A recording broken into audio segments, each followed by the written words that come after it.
Alors posez-vous la question, le simple fait d'attendre un repas peut-il déclencher une réponse de votre insuline?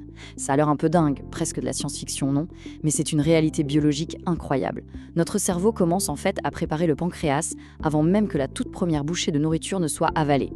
Il suffit d'une simple pensée ou de sentir l'odeur d'un plat depuis la pièce d'à côté pour déclencher un processus d'une précision chirurgicale.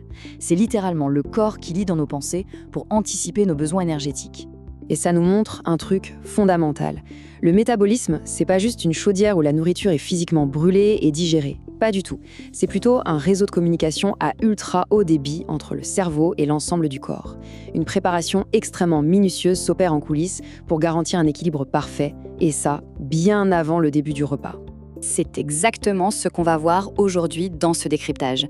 On va plonger ensemble au cœur d'une recherche absolument fascinante sur un véritable câble caché dans notre corps, le nerf vague, et son profond contrôle neurologique sur le métabolisme humain. Première étape donc, penchons-nous sur l'anatomie de ce câble caché, le nerf vague. Bon, pour faire simple, c'est notre 10e nerf crânien. Son nom latin se traduit littéralement par le nerf errant. Pourquoi? Parce qu'il se balade depuis le tronc cérébral jusqu'à l'abdomen pour connecter à peu près tous nos organes vitaux. Mais attention, voici ce qui brise nos suppositions habituelles. Regardez bien la proportion de ces fibres. L'écrasante majorité de ce nerf, environ 80%, n'envoie pas de commande vers le bas. En réalité, elle agit comme une gigantesque autoroute sensorielle, remontant des informations en temps réel vers le cerveau. C'est avant tout un organe d'écoute, un vrai super espion métabolique. D'ailleurs, il faut absolument clarifier un détail anatomique un peu contre-intuitif concernant ses ramifications.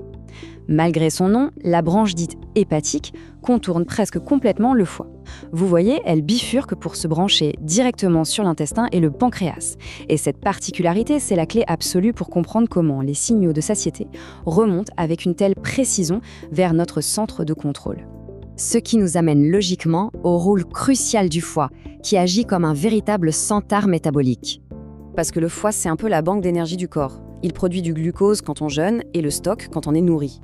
Et pour modérer correctement cette production de sucre, le cerveau s'appuie totalement sur un nerf vague intact. Ce qui est fou, c'est que si on coupe cette connexion physique, le cerveau perd littéralement le contrôle. L'hypothalamus devient incapable de signaler au foie qu'il est temps d'arrêter de produire du sucre. Et ça crée un déséquilibre profond. Maintenant, descendons un peu plus bas pour voir comment se passe cette détection des nutriments en temps réel, grâce à la communication câblée entre l'intestin et le cerveau. Au niveau de l'intestin, l'anatomie est tout simplement brillante.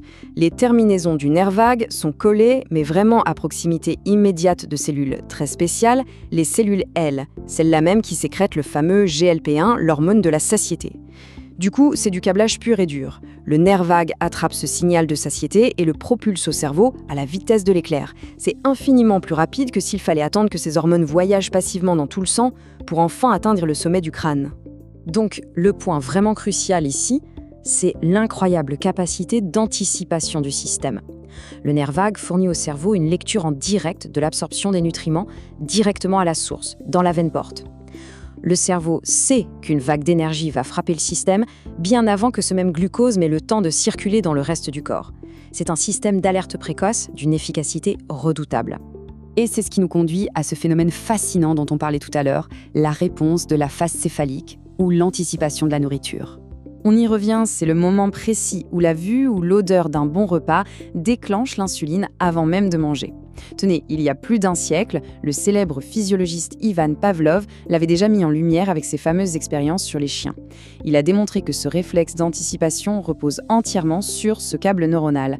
Sans le nerf vague, le pancréas reste complètement aveugle à l'imminence du repas. Alors, comment ça marche concrètement? Ce n'est pas le cerveau qui prend la place du pancréas. Au contraire, il l'assiste. Le signal descend et libère un neurotransmetteur, l'acétylcholine, directement sur les cellules bêta du pancréas. Résultat, ça amplifie massivement la libération d'insuline en parallèle de la détection du glucose.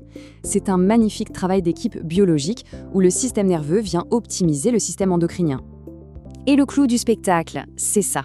Les cellules du pancréas libèrent de la sérotonine en même temps que l'insuline. Eh bien, figurez-vous que le nerf vague possède les récepteurs parfaits pour écouter cette sérotonine. Il agit comme un capteur de contrôle qualité, signalant immédiatement au cerveau la quantité exacte d'insuline qui vient d'être sécrétée. Cette boucle de rétroaction instantanée, c'est un pur chef-d'œuvre de la nature. Mais que se passe-t-il quand ce signal se rompt, particulièrement en cas de dysfonctionnement métabolique ou d'obésité ? Parce que oui, quand cette conversation à grande vitesse est corrompue, ça dérape vite. L'obésité et l'inflammation neurologique qui viennent littéralement parasiter cette régulation. Les réflexes entre l'intestin et le cerveau se découplent. Le tonus du nerf vague s'effondre, un truc qu'on peut d'ailleurs souvent mesurer par une baisse alarmante de la variabilité de la fréquence cardiaque. Bref, le système de communication plante complètement, plongeant les organes dans le chaos. La conséquence directe de ce silence radio entre le cerveau et le corps, elle est claire. Sans ce petit coup de pouce neurologique précoce, l'insuline arrive tout simplement en retard face à l'afflux massif de sucre. Et c'est exactement ce qui ouvre grand la porte à ces fameux et dangereux pics d'hyperglycémie post-repas, ceux-là même qui caractérisent les tout premiers stades des maladies métaboliques. Alors la question à 1 million. Peut-on redémarrer ce nerf vague grâce aux interventions médicales ? Historiquement, la médecine y allait un peu fort. On sectionnait carrément le nerf de manière permanente, ce qu'on appelle une vagotomie. Ça diminuait la réponse à l'insuline, certes, mais c'était irréversible. Aujourd'hui, l'approche est bien plus fine. On utilise des dispositifs réversibles, comme la thérapie V-Bloc, qui vient masquer de manière intermittente ce câble caché avec de petites impulsions électriques. Et vous savez quoi ? Ça produit une perte de poids significative. Ça prouve bien que ce nerf n'est pas juste un détail anatomique, c'est un levier d'action central. Il y a aussi un intérêt grandissant pour des approches encore moins invasives. On parle de petits dispositifs qu'on pose simplement sur le cou ou des clips fixés sur l'oreille externe pour stimuler le nerf depuis l'extérieur du corps. On sait déjà que ça aide pour gérer des douleurs chroniques, mais la recherche travaille à fond sur leur potentiel pour corriger nos déséquilibres métaboliques à long terme. C'est hyper prometteur. Alors, on va vous laisser avec cette réflexion qui remet en question toute la vision traditionnelle de la physiologie.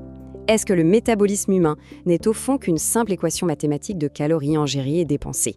Ou s'agit-il d'une conversation continue, dynamique, à très haute vitesse entre notre cerveau et nos organes, magistralement orchestrée par le nerf vague ?